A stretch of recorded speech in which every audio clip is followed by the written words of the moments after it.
What's going on? This is Mario Davis, linebacker for the New Orleans Saints, and this is the Prince Quarter Podcast. Go Saints, this is the Saints and Prince. Et salut à tous, bienvenue dans ce premier épisode, messieurs, de la saison 4 du Allez French Podcast. Et oui, le podcast de l'équipe NFL la plus francophone, messieurs, avec une intro qui est un petit peu outdated, bien évidemment, on va en parler juste après. Et oui, un épisode spécial Free Agency avec quelques petites surprises, grosses surprises même, j'ai envie de vous dire. Mais dans un premier temps, je vais faire un petit tour de table, car ça fait longtemps qu'on ne s'est pas vu. Bertrand, nous sommes le 18 mars 2026, 21h19. Comment vas-tu ce soir ? Bonjour Elio, bonjour John, bonjour la commu, bonjour les auditeurs. Ça va très bien ce soir, ce 18 mars 2026. Ça fait très plaisir de vous retrouver. Ça fait très plaisir de redémarrer cette saison 4. Qui l'avait dit il y a 4 ans ou il y a 3 ans, on ne s'est pas compté, qu'on allait attaquer une 4e saison. Ça fait plaisir. Dans le monde des séries, petite anecdote, dans le monde des séries, la saison 4, c'est toujours la meilleure des saisons. C'est là où il y a le pic en termes d'intensité. Et je vous assure que la saison 4 du French Quarter Podcast, ça va être épique. Avec tout ce qui nous attend, ça va être beau. Donc, on essaiera de pas finir comme Dexter après la saison 4 qui était excellente et qui finit en autre boudin derrière.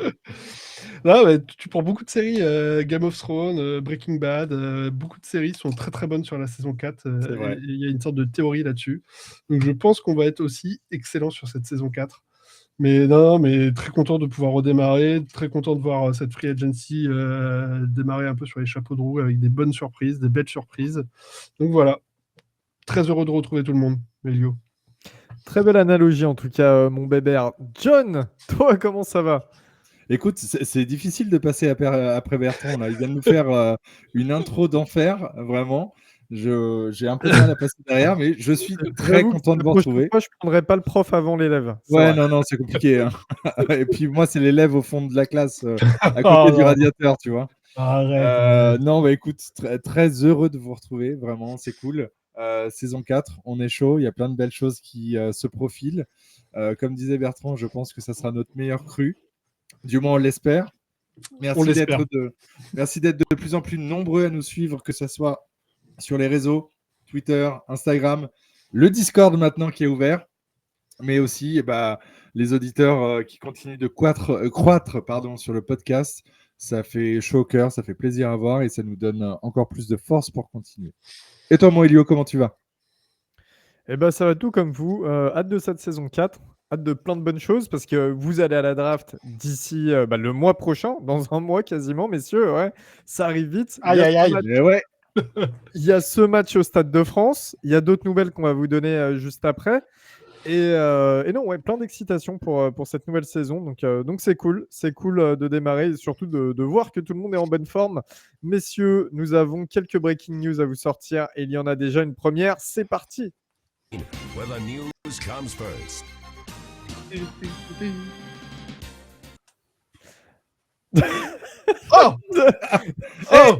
Est-ce que vous pouvez me le ressortir, s'il vous plaît ? On s'est trompé d'individu. Alors, pour les auditeurs qui ne voient pas, vous pouvez regarder, je vous le rappelle, vous pouvez regarder en visuel nos épisodes. Pour les auditeurs qui ne voient pas notre épisode, donc, il y a une nouvelle personne, une 4e personne qui s'est ajoutée. Est-ce que tu peux nous faire une voix, s'il te plaît ? Bonsoir. Voilà, je pense que vous l'avez deviné, c'est la Sécu. plus communément appelé Doc, et encore plus communément dans son, comment on dit, administration name, un truc comme ça aux États-Unis. On l'appelle Julien aussi, de temps en temps. C'est ça. Ça arrive, effectivement. De temps en temps. Bon, pour nous, ça sera Doc en tout cas, ou la Sécu, vous connaissez. Voilà, on vous remet, avant de t'introduire, Doc, t'adores ça, on vous remet justement un petit peu en contexte là-dedans. Voilà, Alexis a annoncé son départ, donc vous le saviez, lors du dernier épisode de la saison. Nous, dans le podcast, on a pas mal réfléchi. Est-ce qu'on continue à 3 ? Est-ce qu'on continue à 4 ? Quels seraient les différents paramètres envisageables, etc. Comme ça, on est transparent avec vous, vous savez, tous les auditeurs. Et puis, c'est vrai que Doc est un ami de Bertrand dans la vie de tous les jours. Il est plutôt proche de John et moi également. Mais voilà, on savait qu'on pouvait avoir un vrai lien assez sérieux et solide, et notamment sur la personne. Et on s'est dit, allez, pourquoi pas, tentons le coup. De toute manière, si ça passe, on a un mec qui fait la sécu gratuite. Si ça passe pas, il ira retravailler chez Intermarché. Voilà. Donc, nous avons décidé. Non, donc on s'est dit que Doc serait la bonne personne pour remplacer Alexis, qui nous manque. Et ça, faut vraiment le dire. Mais Alexis, c'est quand même un des gros piliers du French Quarter Podcast. Et donc, son départ, il n'était pas facile à avaler pour tout le monde, pour nous tous, pour nous trois. Fallait le remplacer et bien le remplacer, ou sinon continuer sans personne. Et on pense avoir, même on est certain, on a pris la bonne décision. Doc, présente-toi. Je sais que certains t'ont déjà entendu dans l'épisode où on présentait nos fans, mais là, c'est le moment quand même de le refaire et vraiment de dire qui tu es en tant que nouveau membre du French Quarter Podcast. Alors, Julien Cadoc, j'ai 41 ans. Je pense que Bertrand m'a recruté juste parce qu'il avait quelqu'un de plus âgé que lui sur le podcast. Je suis perché, c'est bon. Ça y est, C'est fini les vannes. c'est pour moi maintenant. J'ai découvert le football américain fin des années 90. Je suis fan des Saints depuis 2010. C'est le premier Super Bowl que j'ai vu. J'ai eu la chance de rencontrer, je sais pas totalement, mais j'ai rencontré Bertrand en 2019. On a commencé à l'époque à parler pas mal de football et à parler déjà podcast à l'époque. Et oui. Puis après, les truchements de la vie ont fait qu'on s'est rapprochés de plus en plus. On est devenus vraiment amis. J'ai rencontré John en 2022 ou 2023, je sais plus trop, dans le cadre d'un festival également. Et puis voilà, vous avez eu la gentillesse de venir me chercher suite au départ d'Alexis, que j'embrasse fort, à qui j'ai pris des nouvelles encore la semaine dernière. Et voilà, j'ai la chance d'essayer de défendre un peu mes opinions. Et contrairement aux deux autres, aux trois autres, pardon, je serai un peu plus dans l'émotionnel. Je suis un peu plus je suis un peu plus nerveux, on va dire, pour certaines décisions, etc. Vous allez vite l'entendre. J'ai un ton qui est un peu particulier. Mais j'espère de tout cœur faire le mieux et en tout cas ne pas dire trop de bêtises et que mon profil plaira à la communauté. Magnifique introduction. Ouais, très bien. Ton profil sera génialissime, mon vieux. Ne t'inquiète pas pour ça, car nous avons justement, il va être temps de bientôt réagir, Doc. Nous avons une deuxième info, une deuxième breaking news. Ah oui. Where the news comes first.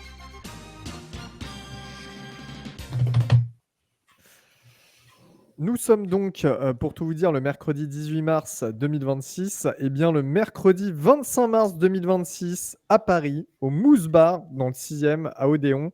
À partir de 19h, nous recevons, le bar reçoit plutôt deux joueurs assez particuliers. On sera présent. Deux joueurs assez particuliers, car il s'agit de Tyler Shock, notre quarterback, et Taliese Foya, notre offensive tackle, messieurs, accompagné évidemment. Désolé.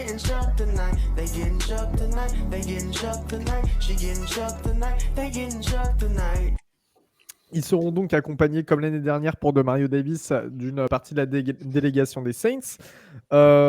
Madame Benson sera également en déplacement, mais je ne pense pas qu'elle sera au bar. Voilà, comme l'année dernière. Monaco.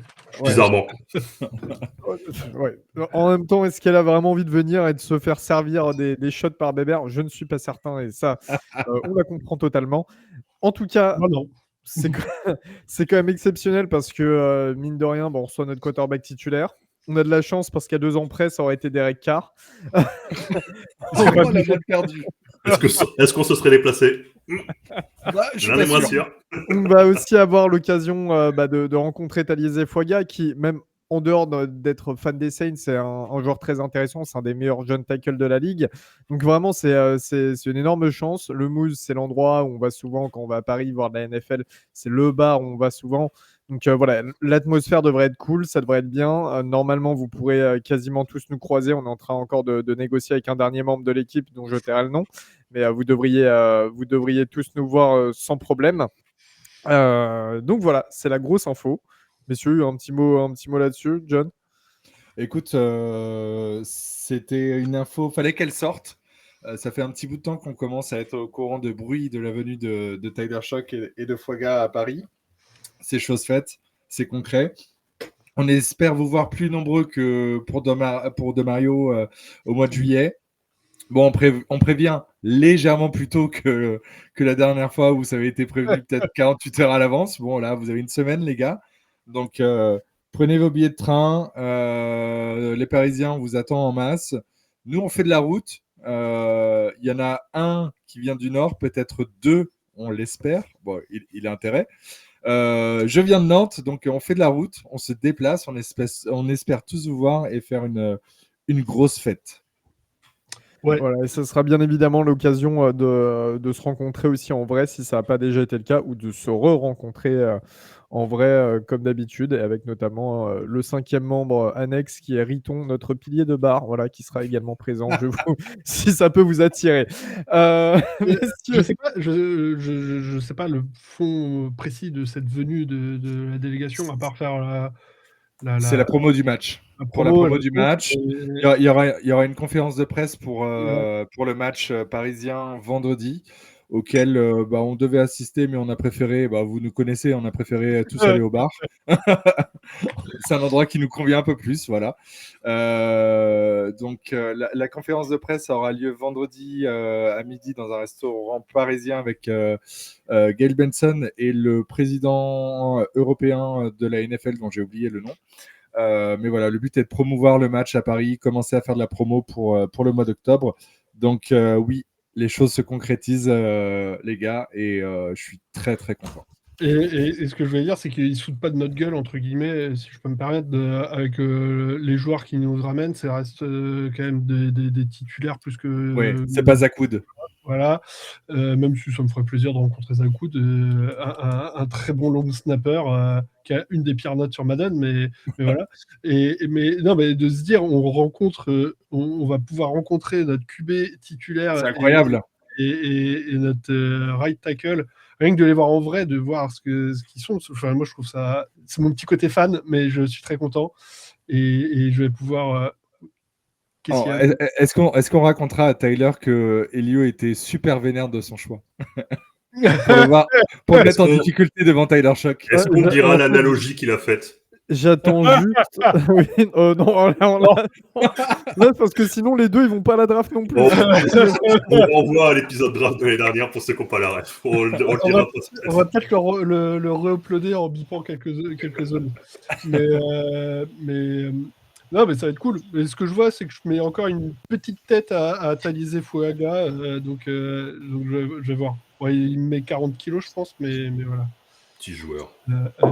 Donc, pendant que Elio est en train de gérer la partie tech, on va continuer. Donc, quelqu'un a rajouté sur quelque chose sur la venue de nos joueurs à Paris?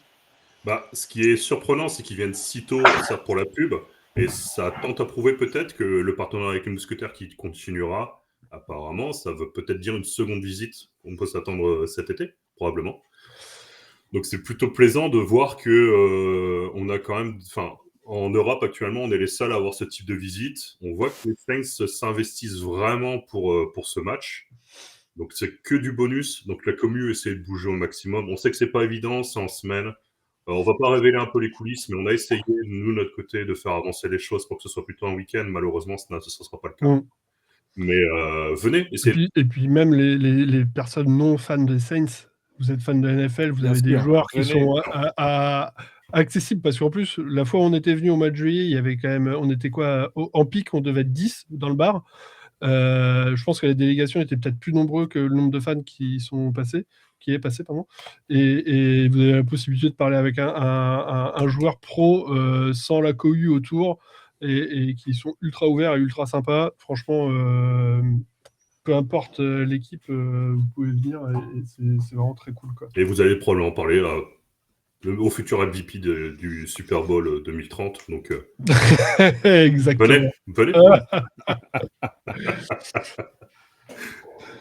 Donc, Elio est de retour. Tu veux qu'on passe à la free agency, Elio? Passons à la free agency immédiatement. Look at the details. Ooh, yeah. Free agency assez particulière, hein. Je vais démarrer par les plus petits noms pour aller vers les plus gros. Évidemment, au niveau des départs, notamment avec Jake Stoll qui est parti du côté des Cleveland Browns J'ai un pote fan des Browns qui m'a dit « Ouais, qu'est-ce qu'il vaut Jake Stoll ?» Je lui ai dit « Bah, Je sais pas. Inconnu. il bloque un peu. » Voilà. Jonah Williams qui est parti du côté des Oh Cardinals. non! Oh non! Mon joueur préféré. Arrêtez parce qu'à un moment, lui et Stalbird, c'était pas si, pas si Oui. dégoûtant. C'est C'était vrai. pas si c'est mauvais. vrai. Je me souviens de l'avoir mis dans un de mes flops, un peu par méchanceté, mais voilà, Gratuitement. gratuitement. Luke Fortner, qui est le centre qui est parti du côté des Carolina Panthers. Foster Moreau du côté des Houston Texans. Donc départ de notre tight end numéro 1-2, on ne sait pas trop. Alonte Taylor, messieurs, qui a signé pour très cher du côté des Tennessee Titans. 88 millions, si je ne dis pas de bêtises. Pour 3 ans, un truc comme ça. C'est Et, 88 millions de trop. Non, mais, ils l'ont payé Pardon. comme un cornerback numéro 1-1-1. Et bref, les Ça, Titans. Voilà. Et puis surtout, messieurs, séisme. C'est pour ça que je disais en début d'épisode que notre jingle était outdated. De Mario Davis retourne chez les New York Jets car il y jouait avant d'arriver chez nous et il signe pour 2 ans là-bas. Voilà. Il retrouve Aaron Glenn qu'il a côtoyé un petit peu chez nous. Mais départ de notre capitaine et surtout de notre leader de vestiaire, leader numéro 1. Du côté de la grosse pomme. Donc voilà. Au niveau des free agents pour l'instant, Cam Jordan n'a toujours pas signé. On va en parler juste après parce qu'il nous a fait une petite conférence de presse quand même. Enfin, pas une conférence, Enfin, un une podcast, Une un petite podcast. interview. Il a pas mal parlé quand même. Tyson Hill, bon débarras dehors de la Jonathan Bullard, Hugo Amadi, Terrell Burgess, Michael Davis, Dante Pettis, Krim Rumph, London Young, enfin, et Manson Pline. Voilà, je ne sais pas qui c'est. Au niveau des prolongations, nous avons prolongé 2 joueurs. Le D-tackle John Ridgeway qu'on avait récupéré par trade des Washington Commanders l'année dernière. Et Dylan Raduns également qui avait signé en free agency la saison dernière, qui a pas mal dépanné sur un peu tous les postes au niveau de la O-line. Messieurs, vous déjà au niveau des départs là et des joueurs qui passent free agent, quelle opinion avez-vous? Un petit peu déçu? Est-ce qu'il y a des joueurs que vous auriez bien retenus? Des Mario Davis, on va dire que c'est même plus un joueur, c'est un ami quoi, qu'on perd. Franchement, on le connaissait bien et je rigole, mais franchement, il m'a reconnu 2 jours après l'avoir vu pour la première fois. Pour moi, c'est un ami, c'est un pote, c'est un copain quoi. Non, je rigole. Mais non, forcément, des Mario Davis, on va pas dire que c'est un choc parce qu'on s'était plus ou moins préparé, mais pour être tout à fait transparent, j'étais persuadé qu'on allait le re-signer et qu'il allait rester et que je pensais réellement qu'on allait pouvoir le garder. Je vois que c'est pas du tout la stratégie du coaching staff. Ça me va aussi, pourquoi pas. Ou alors il demandait trop, je ne sais pas. Oui, c'est surtout Mais, ça. Hein. peut-être. Hein. C'est sorti qu'il y a eu une offre des Saints, visiblement qui devait pas être à son goût. Et ils sont arrivés les Jets. Ron Gunn, il a pensé qu'on était encore en 2018 parce qu'il a recruté aussi David Onyemata. Hein. Il s'est dit bon, on va reprendre tous les ex-Saints. Je les connais Voilà. ces joueurs-là. Et en fait, il y a eu une offre, mais les Jets ont garanti de l'argent sur 2 ans. Ouais, 22 millions. Voilà, garantir 22 millions sur 2 ans pour un joueur qui va faire 37 et 38 ans l'année prochaine, c'est quand même beaucoup. Et c'est quelque chose que je pense on se serait pas permis. Et je pense que c'est peut-être la seule équipe qui a autant proposé. Et moi, j'ai un petit pincement au cœur quand même. Je me dis, il aurait pu finir chez nous. Ok, il y a l'argent, ok, l'histoire est belle, tu retournes dans l'équipe qui t'a drafté, mais tu retournes aussi dans l'équipe qui t'a jeté 2 fois, qui l'a envoyé une fois aux Browns en trade et qui l'a pas gardé derrière en free agency, il est tombé chez nous. Et tourner la page de 8 saisons chez nous pour retourner aux Jets, j'avoue que j'ai un peu de mal à digérer la nouvelle. On est très latin dans notre supporterisme, hein, c'est-à-dire qu'on est vraiment attaché aux joueurs, tout ce qui est question de loyauté, etc. On est ultra porté là-dessus, contrairement aux Nord-Américains qui sont beaucoup plus habitués à l'inverse. Du business, ils ont une approche business, même les fans ont une approche business sur les joueurs. Hein, donc, et pour eux, c'est pas forcément choquant quand un joueur va dans une équipe rivale ou ce genre de choses. C'est pas voilà. Juste une info sur Demario Davis quand même. Ils ont fait comprendre que normalement il avait un poste dans le staff prévu pour lui à terme. Voilà, du côté de notre franchise. Voilà, retour sera à peu près prévu. Tu as quand même un mot à dire sur lui, Doc? Je suis terriblement déçu. Vraiment terriblement déçu. Pour moi, là, c'est un peu moche ce que je veux dire, mais il salit un peu son statut de légende à partir comme ça. Parce que clairement, il part pas pour une bague. Il part pas pour un. Il va pas dans un projet sportif. Enfin, sans manquer de respect aux Jets, ils sont pas un joueur de jouer quoi que ce soit, en fait. Là, ils étaient à 2 défaites. Enfin, 2 victoires, pardon, je suis même pas sûr, en fait. Je crois que c'était 2 victoires, mais je vais vérifier. J'ai ce côté latin, justement, par rapport à ça, par rapport à mon attachement et pour moi, là, c'est un peu salir un peu ton historique par rapport à la franchise. Ok, il reviendra, il aura sûrement un emploi fictif dans les bureaux, je sais pas quoi, ou représentant d'un truc. Je suis très déçu, terriblement déçu, surtout, bon, ok, il repart aux Jets, ok. S'il était parti, peut-être aux Chiefs ou quelque chose, pour chercher une bague, ça aurait été encore plus sale. Mais pour moi, là, c'est la pilule, elle est très très difficile à digérer, là, parce que capitaine, et tu te comportes comme ça pour partir, avec l'implication que tu avais dans la commu, etc., tu mettais toujours en avant le fait que tu représentais la Nouvelle-Orléans. Sale, pour moi, sale. Mais après, c'est que mon avis purement de cœur. Après, c'est très bien pour lui, je suis content qu'il va prendre du pognon et retourne dans sa franchise qu'il a draftée. En fait, c'est un petit peu dur parce qu'on on le voyait un petit peu comme le successeur de Drew Brees, qui, pour nous, Drew, il n'y avait pas une question de se dire, bon, il va peut-être tenter 1 ou 2 ans dans une autre franchise avant la fin de sa carrière.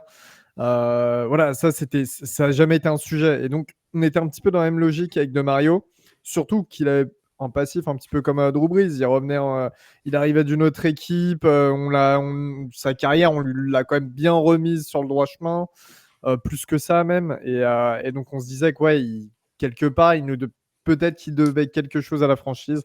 Bon bah voilà, comme tu l'as dit, il va dans une équipe qui vise même pas une bague, c'est comme ça.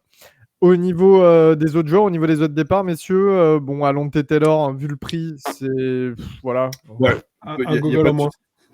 T'as pas le jingle? Non mais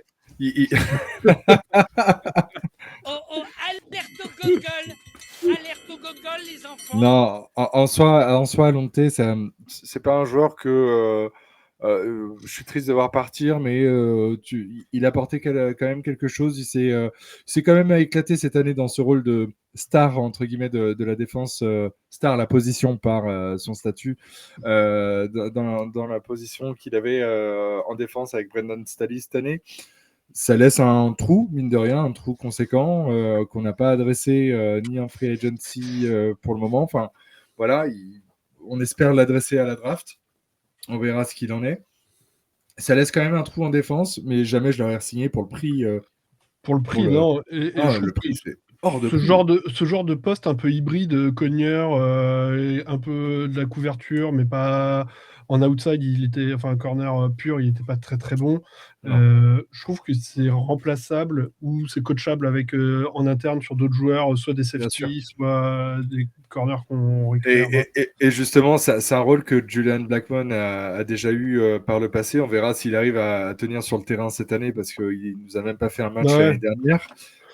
Mais c'est un rôle qu'il a eu, c'est un rôle que Hugo Hamadi aussi a eu. Comme Gardner Johnson, hein, il a fait la gueule en partant parce qu'on ne l'a pas considéré, mais c'était des postes facilement entre des gros guillemets, remplaçables, et on peut retrouver des gens un peu hybrides comme ça, des joueurs assez hybrides qui peuvent jouer et bien performer, quoi. Et après, pour revenir juste sur le combo, au final, Taylor-Davis, ça reste quand même 2 joueurs qui avaient quasiment 100% des snaps l'année dernière. Donc ça fait quand même deux trous sur notre deuxième et troisième rideau, il ne faut quand même pas le négliger.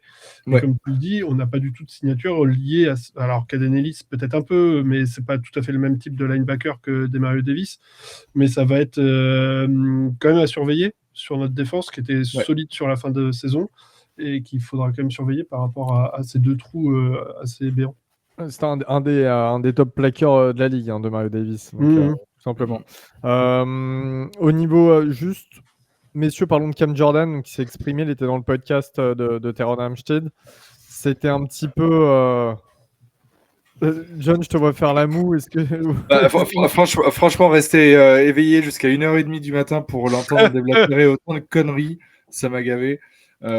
C'était une interview assez passive-agressive, dans le sens où j'essaye de piquer la franchise, j'essaye d'en dire, mais j'en dis pas trop. Et il y avait beaucoup de sous-entendus qui m'ont un peu gavé. Et je pense qu'il est nécessaire de prendre une décision rapidement, des deux côtés. C'est si la franchise est à 1 ou 2 millions près de ce que demande Cam Jordan, donnez-lui, qu'on en finisse.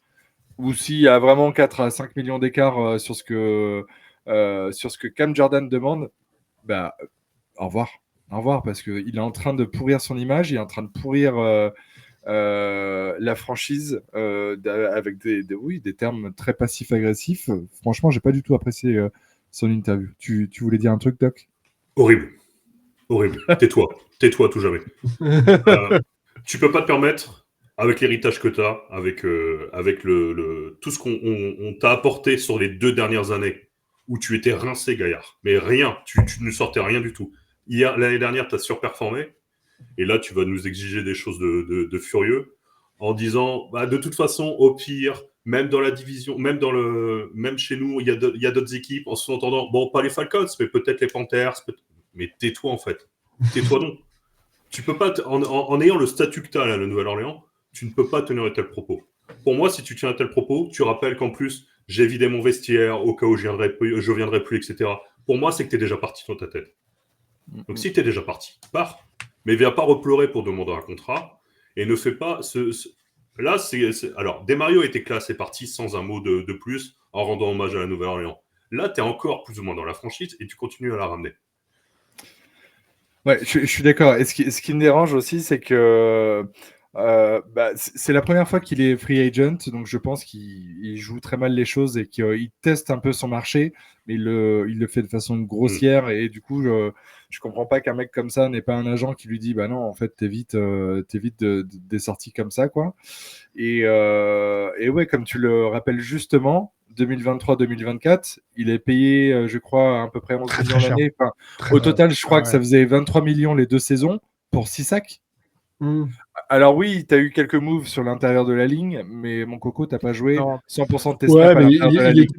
Il était plus qu'à 25% des snaps par match. C'était en décroissance et il était rincé, on le disait. Oui, il était rincé. Soyons honnêtes, c'est pas l'argent qui lui manque. Hein. Et comme vous le dites, par rapport à son niveau, c'est vraiment pas l'argent qui lui manque pour le coup. Donc pareil, je suis un peu déçu. Là, ça se finit un petit peu en eau de boudin. J'ai l'impression, tu vois, de Mario, même s'il fait un beau message d'adieu, mais bon voilà. Big Cam, t'as l'impression. Ça termine un petit peu en eau de boudin avec ceux qu'on considérait un peu comme des légendes de l'équipe et sur qui on avait basé beaucoup de foi. Là, Tu peux rajouter Camara aussi, qui est un peu en ce moment dans l'expectative avec ses messages d'Archangel 666. Ouais, mais après, en fait, 2002, le retour. Camara, j'en veux pas parce qu'il est toujours resté. Enfin, je sais pas comment dire, mais Camara, c'est parce que lui-même, je pense qu'il se sent poussé un petit peu par la franchise vers la retraite et il a quand même, je sais pas, il est entre deux eaux, tu vois, mais au moins il met ses petits messages subliminaux.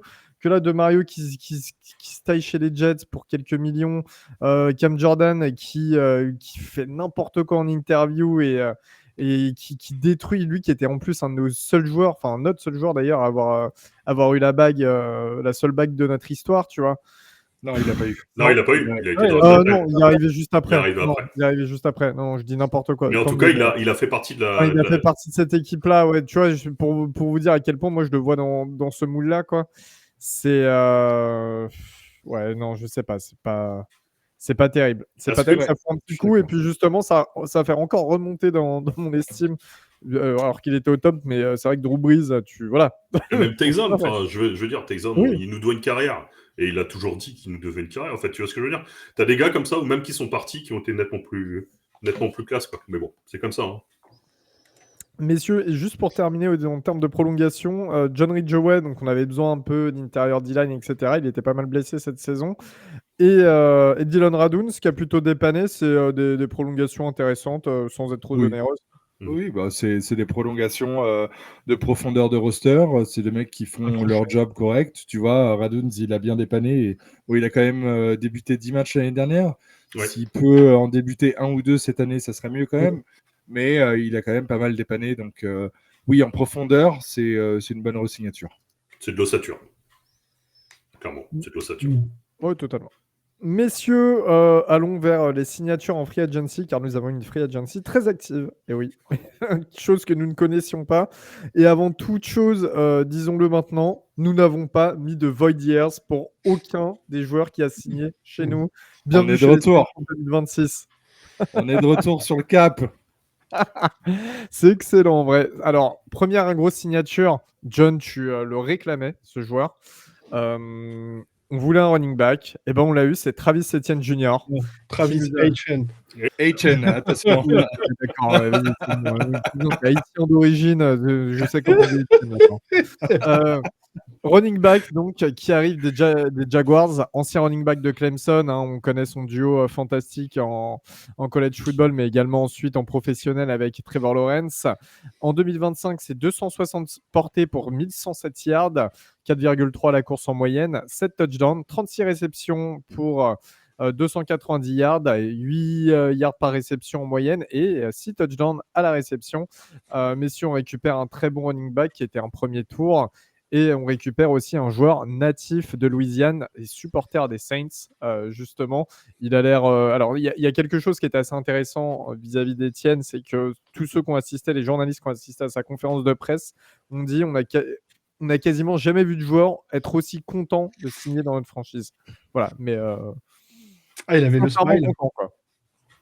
Ouais, c'est une super signature. Oui, je l'ai beaucoup réclamé parce que pour moi, un Kenneth Walker allait être beaucoup trop cher et clairement ciblé de toutes les équipes.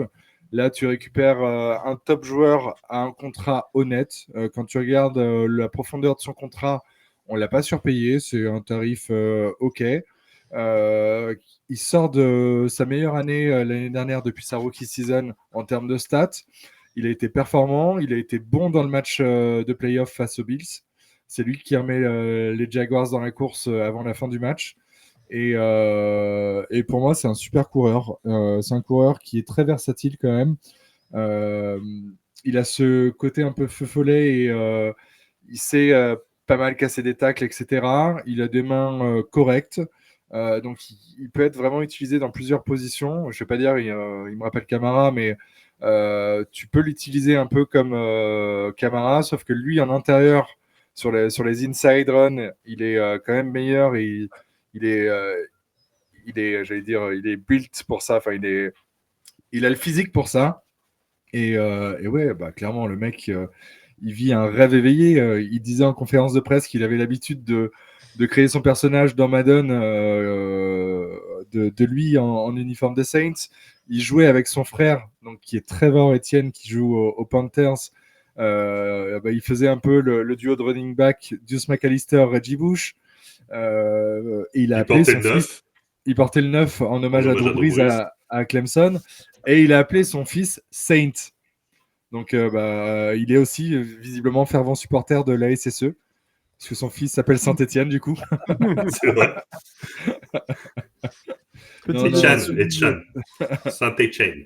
Super signature de mon côté, très content. Et ça vient remplir un besoin nécessaire, apporter de la vitesse aussi en attaque. Parce que on n'a aucun running back qui court en dessous des 4,50 sur les 40 yards. Et ça devenait très compliqué.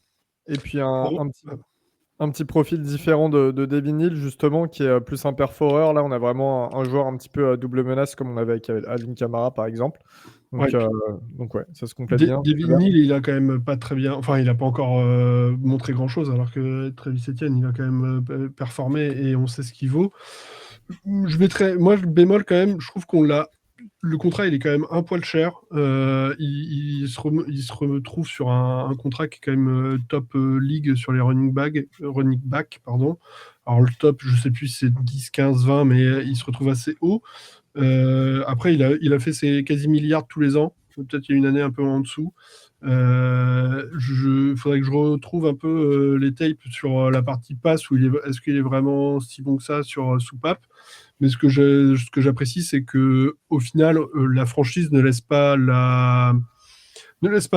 pardon, Tyler Shock seul et ils le mettent avec un running back confirmé pour vraiment lui mettre le moins de pression possible. Et ça, c'est quand même plus plus qu'intelligent. Enfin, c'est intelligent, quoi. Et donc ça, j'apprécie.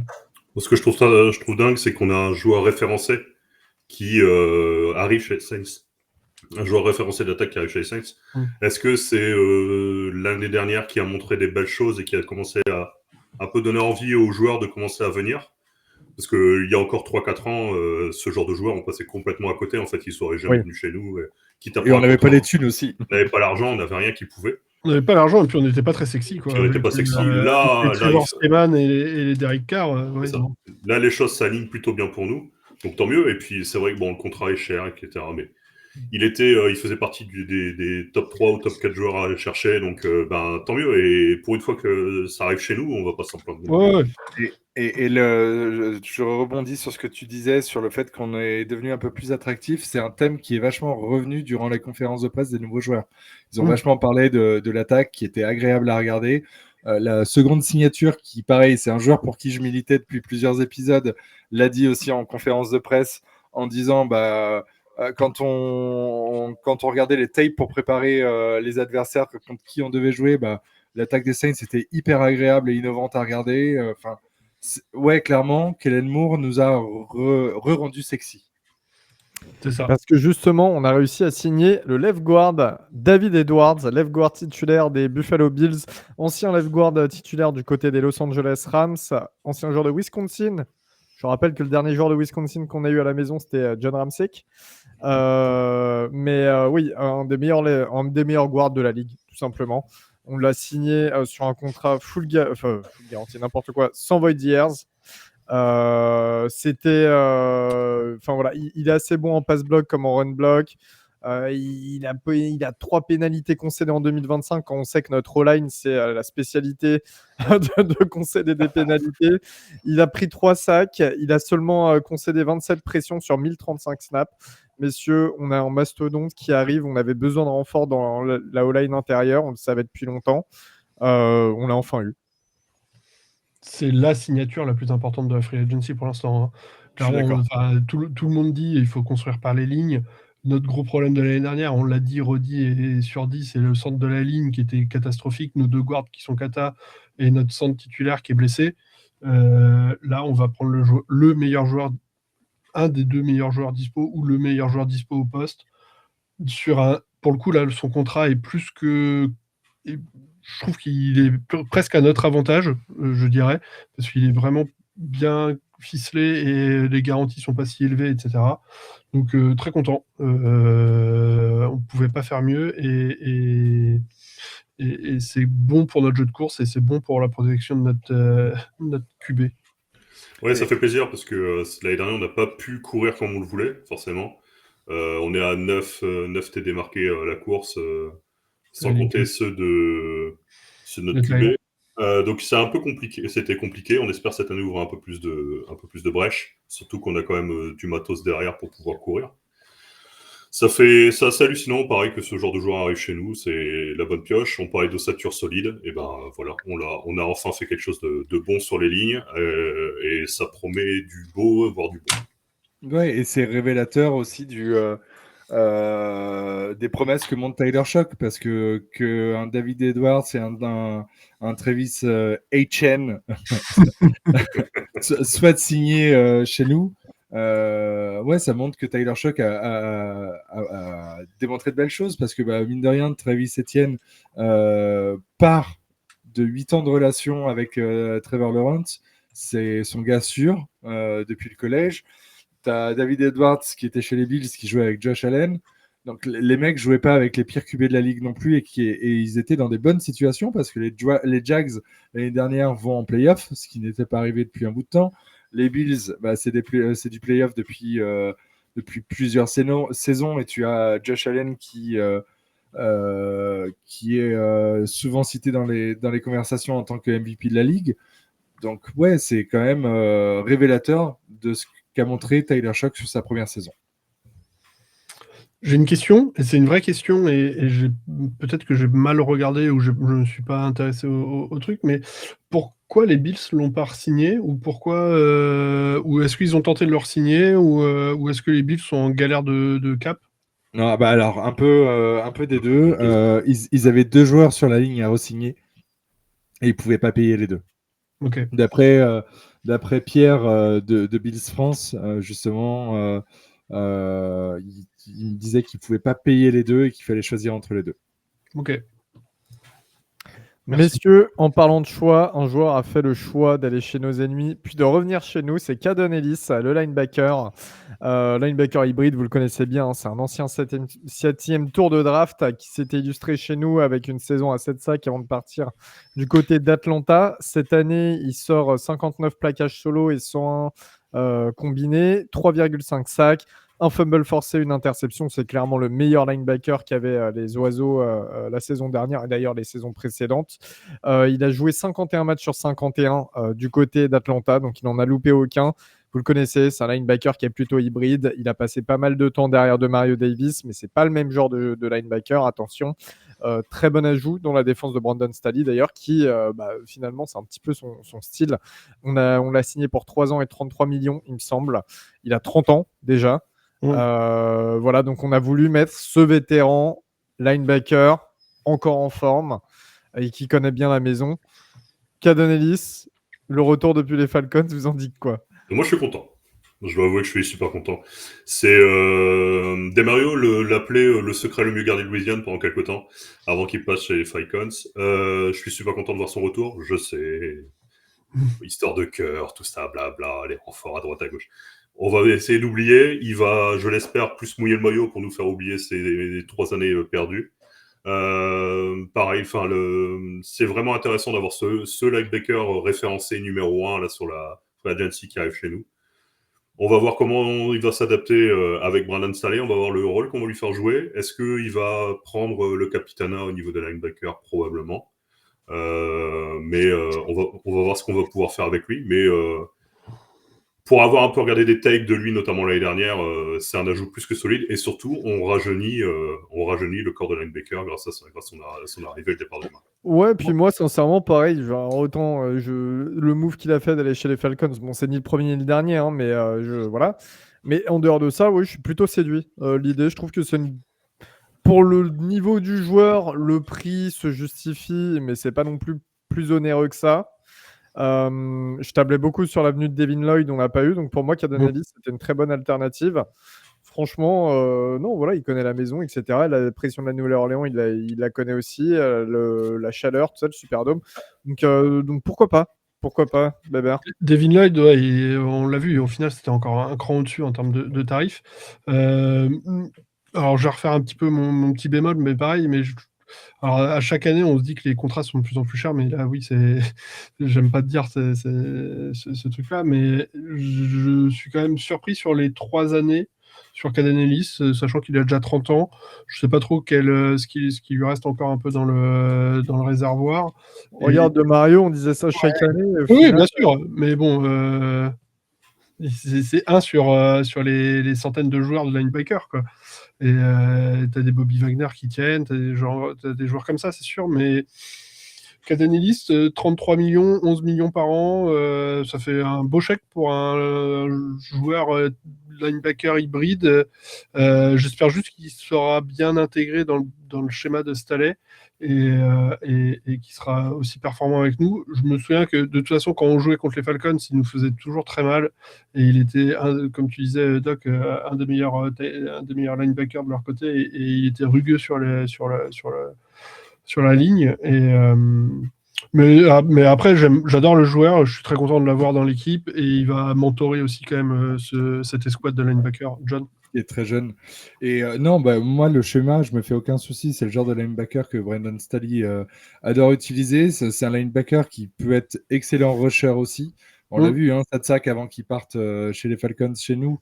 C'est un peu comme l'utilisait Dennis Allen, sauf que là, il aura encore un peu plus de liberté dans un schéma 3-4. Du coup, c'est peut-être aussi pour ça que Tonton De Mario mettait des taquets un peu dans l'interview sur Cadon Ellis en mode « Oui, mais il est passé chez les Falcons, machin. » Tu sens qu'il y a peut-être la rancœur de on l'a signé pour rusher aussi le quarterback. Je me fais pas de soucis et c'est un joueur mine de rien qui a l'air sain. Il a joué 51 matchs possibles chez les Falcons et du coup tu sens que dans sa prépa, son approche, etc., c'est un joueur sérieux qui est sain et qui, à moins d'une grosse blessure et s'éclater le genou, tu sais qu'il sera là. Ouais, il a une Et- hygiène de vie qui est Voilà, propre, quoi. c'est ça. Et tu as l'hygiène de vie qui est là, tu as la préparation, enfin, tu sens que c'est un joueur sérieux. Ouais. Et Et il vient de loin, hein. Le mec il sort d'Idaho, c'est une fac 7e tour, ouais, ouais. Italie, 7e tour, tout ça. Il a réussi à rester chaque année, il a réussi quand même à rester dans notre Ouais. effectif et pas se faire cut. Enfin, je pense que ouais, en termes d'éthique de travail, le type doit être solide quand même. Et puis il a l'air d'avoir un sacré bon état d'esprit également. Ouais. Ça fait beaucoup, surtout que là on avait une culture qui commençait à s'installer. Je pense que c'est une Ouais. pièce plutôt intéressante par rapport à ça aussi également. Et la seule interrogation que j'ai, c'est effectivement son rôle et comment va se composer l'escouade de linebacker de base en défense et C'est ça. qui va prendre le rôle de Mike de Mario Davis. Et je sais que c'est le rôle, enfin, c'est ce que faisait Danny Stutzman au collège, mais est-ce que c'est pas trop tôt de balancer Oui. Stutzman dans le feu de l'action comme ça et te dire, bon, ok, tu remplaces ton de Mario? Je sais pas comment va être tourné l'escouade de linebacker. C'est un poste qu'on n'a pas renforcé, enfin le poste pour poste, je dirais, on n'a pas renforcé la position de Mario Davis. Ça m'inquiète un peu. Après, on en parlera plus tard, mais il y a peut-être un joueur dans nos ranges qui pourrait tomber, qui pourrait être une bonne option aussi. Mais ouais, c'est la petite interrogation que j'ai sur cette free agency. On a réussi également à remplacer Foster Moreau par Noah Fent, qui est une bonne signature, hein. Noah Fent, l'ancien Bengals, ancien premier tour d'Iowa, hein, qui était du côté des Broncos, puis des Seahawks. Il a fait une saison du côté de Cincinnati la saison dernière. Il sort pas des stats extraordinaires, mais en même temps, quand tu vois la gueule de la QB room, dès que Joe Burrow était blessé, voilà, c'est un petit peu compliqué. Doc aurait pu lancer le ballon pour eux. Donc voilà, on a quand même une signature assez solide. Pareil, c'est le genre de joueur qu'on aurait eu du mal à attirer il y a encore 2 ans de ça. Ryan Wright, le punter des Vikings aussi, qui nous rejoint avec un beau contrat de 4 ans. On a réussi à envoyer justement, je crois qu'on arrive à le trade. Comment il s'appelle notre punter qu'on avait cette année Ah, j'ai un Kyle trou. Kruger. Avec Ouais, Kruger. Kyle Kruger. On le trade J'avais avec- déjà oublié le joueur. on l'envoie chez les Texans ou les Niners, je sais plus. On l'envoie chez les Texans Les et Texans. on fait un swap de pick. On envoie notre 7e, il nous envoie un 6e.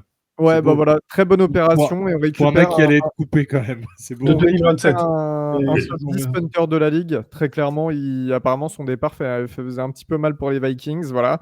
Donc, c'est bien. On investit aussi sur tout ce qui est équipe spéciale. Et puis, on récupère aussi Ty Chandler, le running back des Vikings, running back numéro 2/3 des Vikes, qui a de temps en temps rendu un petit peu service. Voilà. Bon, c'est vraiment de la profondeur de profondeur. Messieurs, on va quand même un petit peu débattre de tout ça. Alors, on a débattu des 3 grosses signatures, mais globalement, est-ce que vous trouvez que le coaching staff reste assez cohérent sur la ligne de conduite et sur cette mine de rien, on est vite tombé entre deux eaux. On est tombé de l'équipe qui était nulle à une équipe avec beaucoup plus d'espoir maintenant. Est-ce que finalement ça figure bien ces signatures pour se reconstruire et peut-être devenir performant un petit peu plus rapidement que prévu? Personnellement, j'avais demandé je vais prendre la parole, mais j'avais demandé, je me souviens, de faire une free agency et une draft. Alors, la draft n'est pas encore passée, humble mais solide. On est un peu plus au-dessus de l'humilité, mais elle est solide et on a cramé un peu de dollars, mais on n'a pas fait n'importe quoi. On n'a pas mis des voyeurs, on n'a pas fait des signatures complètement what the fuck où tout le monde nous regarde en se foutant de notre gueule. Pardon, mais c'est pour ça que je trouve que on retrouve de la cohérence dans les moves, on retrouve de l'intelligence dans les signatures.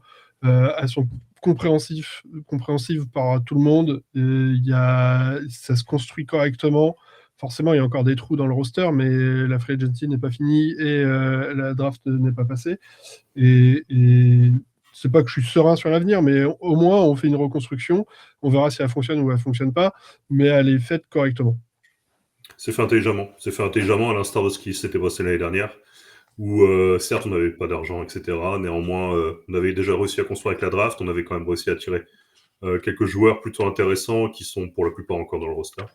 Moi, je suis très content parce que quasiment tout ce que vous aviez identifié l'année dernière, vous en tant que podcast, mais nous avec la commu, quasiment tous les gros problèmes ont été résolus. Pour l'instant, en tout cas, ce qui semble, en tout cas, je prends sur la ligne où on savait que c'était le problème majeur, ça a été fait.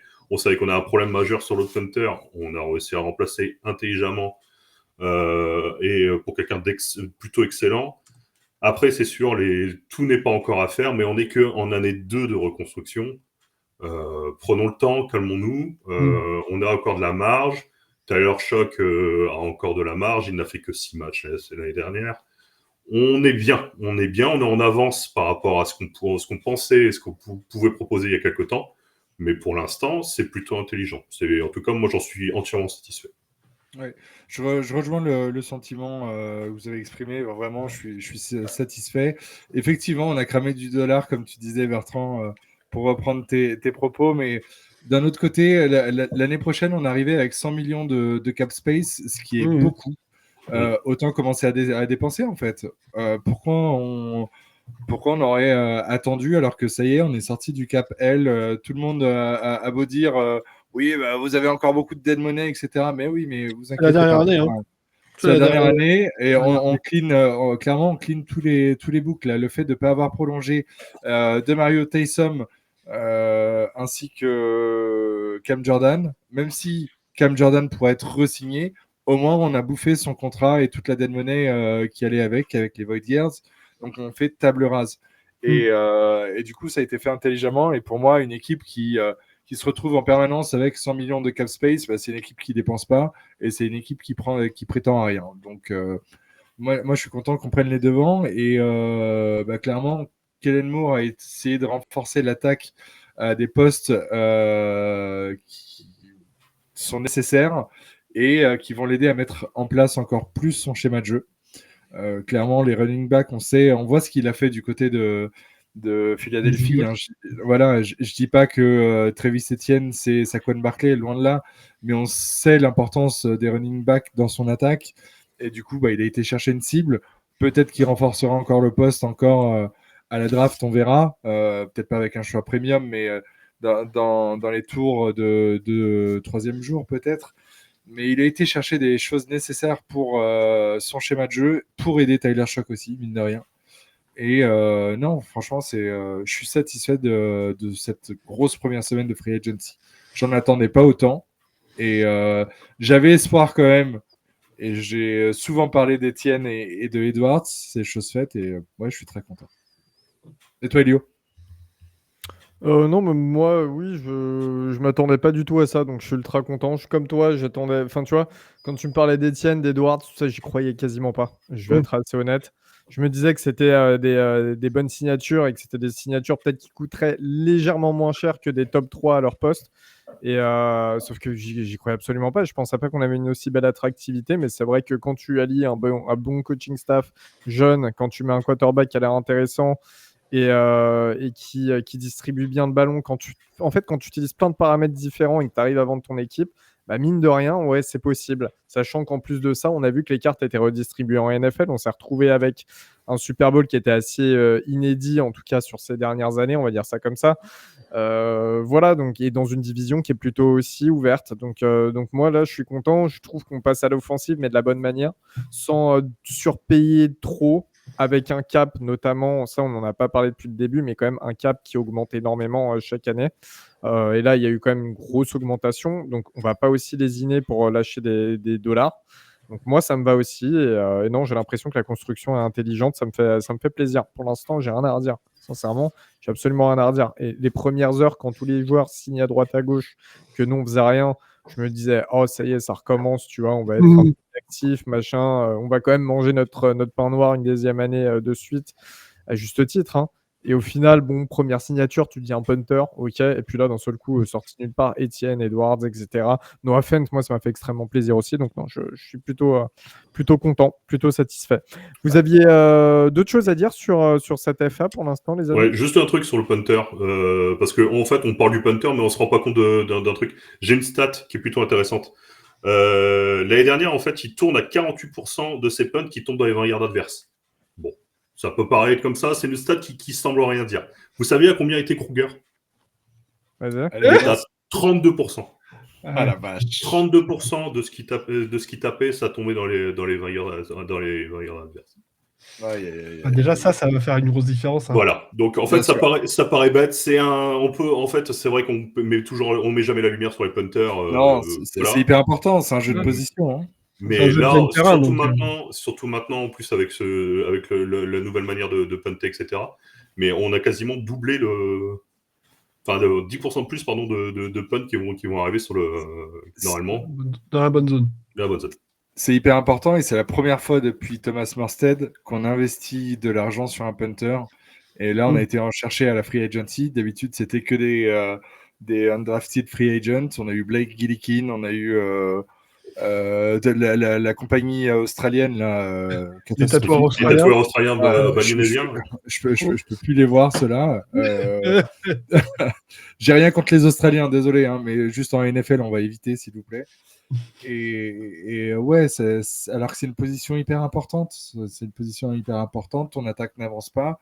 Ok, bah, il te faut un mec qui est capable de planter la balle dans les 20 yards adverses. Et son plus long punt l'année dernière, si je dis pas de bêtises, c'est 77 yards. Ça fait combien d'années qu'on n'a pas vu ça chez nous? Je crois que c'était le punt le plus long l'année dernière. Ouais. Il me semble que c'était lui, le recordman de l'année dernière. C'est ça. Et c'était un match à Tottenham d'ailleurs. Ouais. Messieurs, est-ce que ce ne serait pas le moment de passer aux questions-réponses? Le retour. I'm answering the question. Be quiet, I'm answering the question. Be quiet. You asked a question, I'm answering it. You let me finish? Next question. Next smart question. Next smart question. Mais avant de parler d'une question intelligente, on va surtout reparler du Discord. John, moment pub. Allez, on a lancé depuis l'interview avec Demario Davis, on a lancé notre canal Discord. Donc n'hésitez pas à nous rejoindre. Tous les liens sont dans nos bios, dans les Linktree de Instagram et Twitter. Rejoignez-nous. On est une petite cinquantaine. Tout le monde ne participe pas, mais je vois souvent du monde connecté. Donc ça lie en tout cas. Ça commence à prendre un petit peu. Et c'est un chouette lieu de vie. Donc n'hésitez pas à nous rejoindre. Moi, globalement, je suis assez actif. Et Doc aussi est très actif.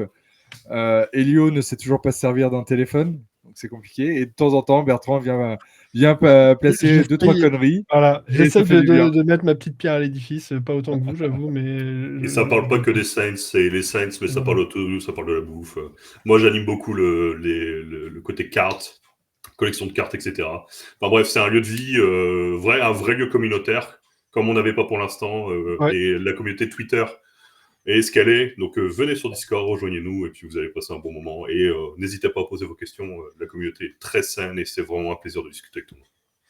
Et on parle pas que des Saints et aussi du foot US, mais des autres équipes dans le channel général. Donc ça peut être cool aussi de pouvoir parler de l'actualité au global de la NFL.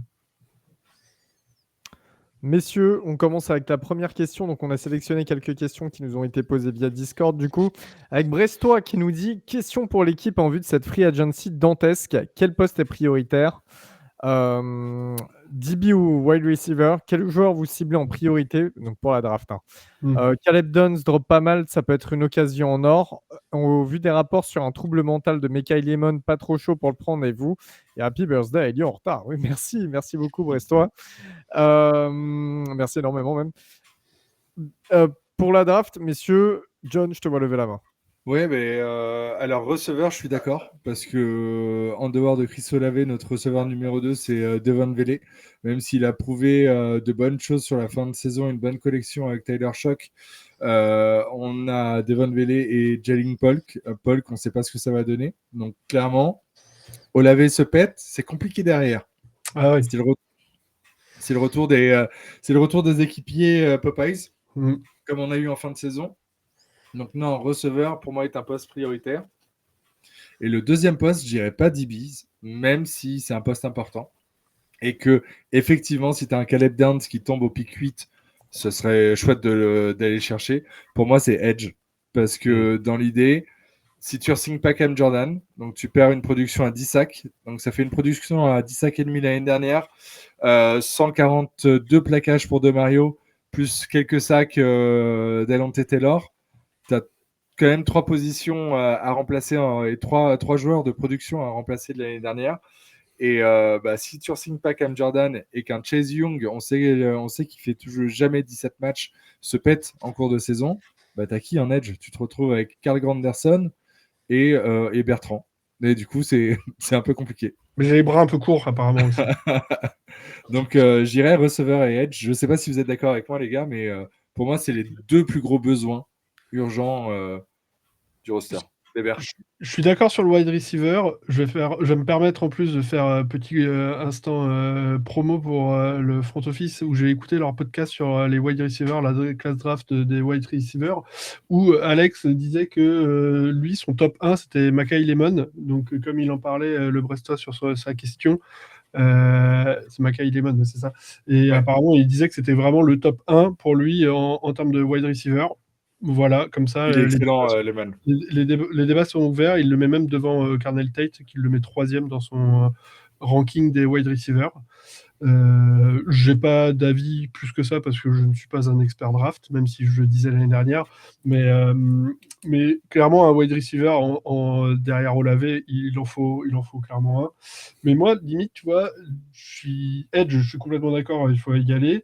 Mais cornerback, j'irais aussi, même en premier tour, parce qu'on a perdu donc Alonte Taylor. On a 2 jeunes encore sur les ailes avec Kouled et notre 4e tour de draft. J'ai un trou qui vient de. Quincy Riley. Quincy Riley, merci. Et c'est pas non plus l'assurance tout risque, ces deux-là. Est-ce qu'il n'y en a pas un qui va revenir un peu plus dans le slot et prendre un top corner? Alors, il n'y a pas vraiment de top corner non plus à la draft, où c'est des bons corners. Même sur D-Lane quand même. Ouais, Oui, il est bon, mais c'est pas un joueur, excellent. apparemment. Il n'est pas générationnel, ou j'en sais rien, ou lock, ou peu importe, mais il est très bon. Faut arrêter avec les termes générationnels. Ouais, voilà. Il y a un tight end Il des est Falcons excellent, qui était intergénérationnel, ou je sais pas quoi, là.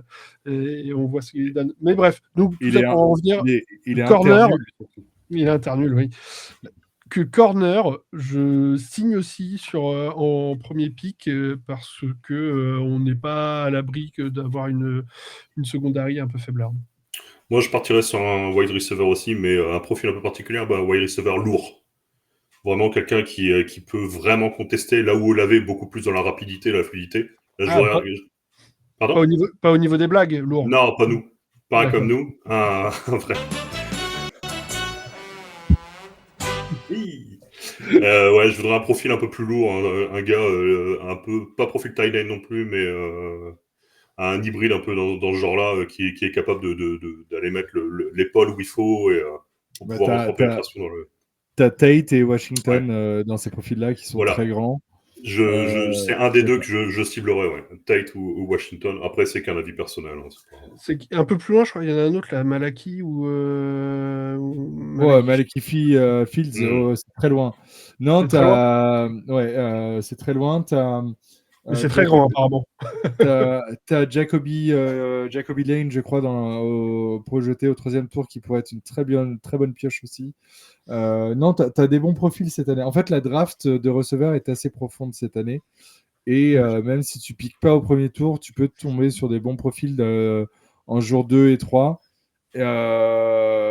Faut voir comment Chris Bell va tomber aussi, attention, parce que c'est l'ancien receveur préféré de Tyler Shock. Si c'est un profil qui tombe au 2e tour et que tu vas chercher, je serais pas contre aussi, parce que il est grand, il est fort en yards after catch aussi, et du coup, moi, c'est une target qui me plairait bien. Mais pas sûr qu'il soit prêt week 1 à cause de sa blessure. Non, ouais, mais il y a une vidéo là qui vient de sortir, une heure avant le pod, où ils disent qu'il est à l'avance. Le mec, il est déjà en train de faire des exos de malade. Son genou, ça a l'air ok quand même, quoi. Et toi, Elio ? Bah moi, non, mais tous ceux que vous avez cités, moi, il me faut un receveur, il me faut un Caleb Downs qui peut transformer un backfield. Voilà, tu vois, ça me dérange pas. Il me faut du BPA, en fait, tout simplement. La O-line, il n'y a pas besoin de miser dessus. Donc, en dehors de ça, moi, tout me va à peu près. Hein. Sonny Styles, peut-être. Reese, mais il descendra pas jusqu'à nous. Voilà, je suis pas... Love. Non, il descendra pas, il passera pas à Titans ou Giants, je pense. Ouais, et puis là, ça y est, je pense qu'on a une room de running back. On a fait notre choix, il faut l'assumer maintenant. Messieurs, question suivante de Draskma qui nous dit bonjour, question plus sur le bilan de l'année de mon côté et plus précisément sur l'infirmerie. De souvenir, l'arrivée de Kellen Moore l'année dernière s'était accompagnée de plusieurs nouvelles têtes dans ce secteur. Et si on regarde sur l'année, à part sur certains postes, wide receiver, running back et un peu de O-line, j'ai l'impression qu'on a été moins touché que d'habitude, plus spécifiquement en défense. C'est juste une impression, on peut voir du mieux sur l'ensemble. Non, il y a du mieux. Hein. Ted Rass, signature MVP de la saison, hein, enfin de la off-season. Hein. Vraiment, l'infirmerie, c'est considérablement allégé. Les bobos musculaires, etc., il n'y en a pas tant eu que ça. Oui, on a eu des blessures, mais c'est le lot de toutes les équipes NFL, et ça a été des grosses blessures généralement quand les joueurs étaient en fin de saison. Je crois que c'était la fin de saison qui a été peut-être un peu dure, genre les 2-3 derniers matchs. Nos wide receivers où on n'avait plus personne, et running back aussi.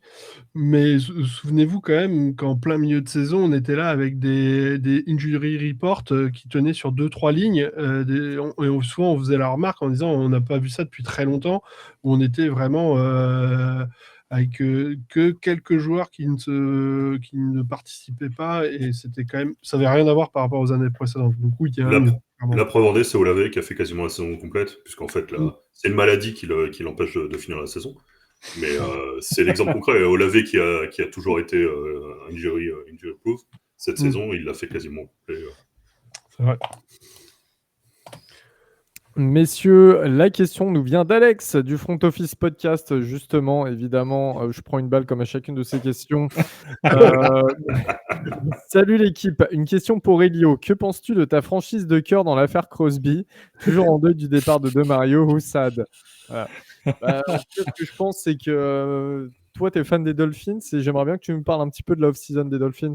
Non, il est fan des Saints maintenant. Alex, je lui ai promis des cookies et moi, tout, il m'a dit qu'il est fan des Saints. Fan des Dolphins. Tu nous diras qui va récupérer les ballons à la place de Jalen Waddle et Tyreek Hill, si jamais. Voilà. Qui va leur lancer aussi, parce que tu n'as plus votre super quarterback, j'allais dire Tolia, mais toi, Tagovailoa. Donc voilà. Parlons des Dolphins plutôt. Steve qui nous dit salut l'équipe. Selon vous, qui a le mieux réussi sa free agency dans notre NFC South? Est-ce qu'on doit attendre à la fin de la draft avant d'envoyer les messages à John pour les places VIP à Paris? Alors non, les messages on oublie. La blague est très drôle, le running gag est très drôle. Mais s'il vous plaît, je ne peux rien faire pour vous. Qui s'est le mieux renforcé sur la free agency, sur la division? Pour moi, c'est kiff entre les Panthers et nous. Pour moi, les Panthers sont très bien renforcés en défense, avec 2 belles signatures, dont un Devin Lloyd qui se jouait entre nous et les Panthers. Ils ont payé un peu plus et voilà, Devin Lloyd a atterri là-bas. Et nous, on s'est renforcés en attaque. Donc pour moi, franchement, on est à kiff-kiff entre les deux. Les Falcons, je crois qu'ils nous font une des intersaisons les plus drôles de l'histoire. Les Falcons, ils ont quand même leurs 2 plus grosses signatures, c'est le kicker et le punter en termes de contrat. Hein. C'est 9 millions et 9 millions les deux. Ouais. Après, c'est que des contrats en dessous et c'est que du 1 an. Et dont, comme on venait d'en parler, ce cher Tua. Et on remercie du coup Terry Fontenot d'avoir saboté le cap des Falcons avant de partir et d'avoir souillé la franchise. Merci, tu as fait un très bon travail d'agent. Agent infiltré, c'est sûr, voilà. Agent infiltré. Mais pour... Celle des Panthers a 2 grosses signatures et derrière, c'est beaucoup du remplacement du 1 an, surtout du re-signature d'1 an. Et il y a peu de profondeur dans la signature. À contrario, où comme un peu nous, les Bucks, on fait quand même des signatures moyennement grosses, mais importantes en termes de joueurs qui sont assez intéressants, comme du Anzalone, Elio, ton préféré, ton chouchou, qui a été signé, et Kenneth Gainwell, qui est aussi un bon apport au niveau des running backs, Mohamed en edge, qui était chez nous, et franchement, c'est aussi intéressant leur signature, et tu vois, moi j'aurais presque dit entre nous et Tampa Bay, mais je trouve que la nôtre est forcément mieux, en toute objectivité. Mais voilà. Non, mais après, je trouve que à part les Falcons, ouais, on est 3 franchises à avoir fait une free agency intéressante et solide. Très bien, très bien. Question de Pierre qui nous dit: Salut l'équipe, qui sort le plus renforcé de cette free agency dans votre division? À mon humble avis, les Panthers, c'est plutôt cohérent. Merci d'avance pour l'épisode. Voilà, t'as ta réponse, Pierre. Nola Twist qui nous dit: Salut les gars, déjà félicitations à nos fans de l'année. Dans la tête, vous êtes 3. Merci à toi, Nola Twist. Je rêve d'un chant comme au catch. You deserve it. Si on imagine encore une grosse signature d'ici la fin de la free agency, vous penseriez à quel joueur? Who dat? Joan Vas-y, Jennings pour moi. L'ancien receveur des Niners, du coup. Ouais.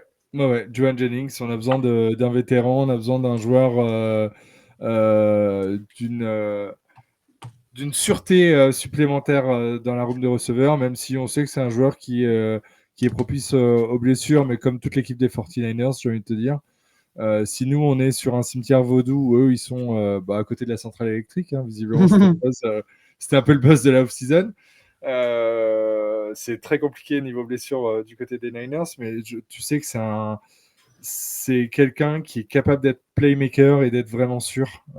Et du coup, j'aimerais beaucoup Joan Jennings. Et je pense que ça fait peut-être partie des signatures post-draft. Tu as beaucoup de free agents qui attendent après la draft aussi pour voir un peu l'équipe qui s'est plus ou moins le mieux renforcée pour choisir où jouer. Donc, à voir. Il y a toujours une seconde vague de free agency post-draft. Donc, ce sera intéressant de voir si on va chercher ce joueur-là. Et en défense, un nom? Je t'avoue que je ne sais même plus qui reste en défense. Sincèrement, je n'ai même pas regardé. Si Cam Jordan ne re-signe pas, est-ce que, par exemple, un Joey Bosa, ça serait possible? Tu vois. Ah, écoute. Peut-être un peu cher, mais ça peut être intéressant. Moi, je m'étais mis 2 noms aussi de côté, je m'étais permis. Et je sais qu'il ne fait pas l'unanimité, ce joueur-là, mais je sais pas, j'aime bien. Et voilà. Mais un Dibou Samuel, s'il est physiquement remis en état, moi, je dirais pas non, mais je vois que ça anime personne dans le podcast. Non, pourquoi pas, mais Désolé, je le vois comme Benjamin, ce gars. Ça y est, c'est trop tard. Il est passé par le 129 à Saint-Denis. On récupère le drapeau. Rien compris à la ref, mais ok. Moi, j'ai compris. T'inquiète pas. Elliot, tu t'adresses vraiment à des boomers. Merde. Donc, il a même pas bougé. Moi, je me suis permis de dire que j'avais pas compris, mais je vais quand même. Il a fait quand même des saisons complètes dernièrement, et je pense que ça peut être une franchise intéressante pour lui, les Saints, parce que on arrive à cadrer et avec notre coaching staff, je suis sûr qu'il pourrait être performant chez nous. S'il accepte un rôle de gadget player, ouais. Sinon, complètement. Alors, c'est complètement dans ce genre de profil-là. Ouais. Et deuxième joueur aussi, pareil, pas super, mais un Janevon Clooney en edge, s'il n'est pas trop cher, je peux le prendre aussi dans la rotation, j'achète. Moi, je vais renforcer les lignes avec mon joueur favori de tous les temps, qui est mon running gag depuis son arrivée. Joël Bitonio, bien entendu. Mais mine de rien, ça pourrait être un choix plutôt intéressant, même si avant premier, c'est pour son nom, c'est qui est toujours très drôle. Mais il est encore dispo. Il est encore dispo. Je viens de vérifier la liste des free agents. Il est dispo. C'est un Ironman. Enfin, il est incroyable. Il a quasiment jamais de blessure. Il fait toujours du travail très très propre. T'entends jamais parler de lui, etc. Ça pourrait être un choix intéressant. Pardon ? Il n'a pas 65 ans? 34. Donc il est jeune. 34. Ouais. C'est jeune. Non. Commencez pas, c'est mon premier jour.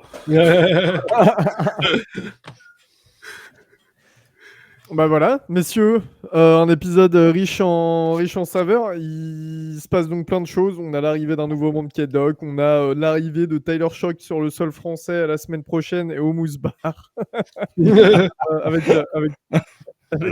avec Taliez et Foidia. Et Elio qui va initier Tyler Shock au Ricard, c'est quelque chose à voir, les gars. Exactement. Je veux dire, tu te souviens de Patrick, l'ancien running back des Ravens. Ouais, il a créé une boisson, tiens, goûte ça. Et voilà, donc pas mal d'infos, pas mal de bonnes signatures à la Free Agency. Je pense que c'était un épisode assez spécial en fait pour démarrer une nouvelle saison. Franchement, c'était pas mal. Clairement. Et puis l'analogie de Bébert, la 4e saison, souvent est la meilleure. Donc on espère que ce soit bien le cas cette année. En tout cas, on se retrouve très bientôt, messieurs, pour un nouvel épisode.